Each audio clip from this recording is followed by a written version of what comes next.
எங்களுடைய திருக்கூட்டத்தில் ஒரு புத்தகம் போட்டுக்கிறோம். அந்த புத்தகத்துக்கு பேர் என்னன்னா கருமுதல் திருவரை. பேரே ஏன் அப்படின்னு சொன்னீங்கன்னா, தாயின் கருப்பைக்குள்ள இருந்து இறைவன் திருவடி அடையிற வரைக்கும் இந்த தேவாரம் தரும், எது வேணாலும் தருமையானார் அப்படிங்கிற குறிப்பை வச்சு அந்த பதிகம் போட்டுக்கிறோம்.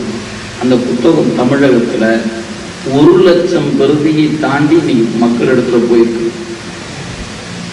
அது அவ்வளவு போகும் நினைச்சுலாம் நாங்க போடலை. சின்ன புத்தகம், ஒரு தொகுப்பு போட்டோம். கல்வினா என்ன படிக்கலாம், வேலை வாய்ப்புனா என்ன படிக்கலாம், இது போட்டது மட்டுமல்ல, படித்து அந்த பயனை பெற்றவர்கள் இன்னைக்கு நான் என்ன கேட்டீங்கன்னா நான் ஒவ்வொன்றுக்கும் ஆள் காட்ட முடியும். 10 ஆண்டுகளாக குழந்தை செல்வமே இல்லாம திருமணமாகி எல்லா மருத்துவமும் செய்து கைவிடப்பட்டவர்கள் இந்த கண்காட்டு முதலானும் என்கிற பதிகம் பாடி இன்னைக்கு குழந்தை பேர் பெற்றிருக்கிறார்கள். எனக்கு சான்று இருக்கிறது. அப்படி கேட்கறவங்க நான் ஒன்னே ஒன்று தான் சொல்வேன், பெயர் மட்டும் திருமுறை சார்ந்த பேர் இருக்கணும் குழந்தைக்கு.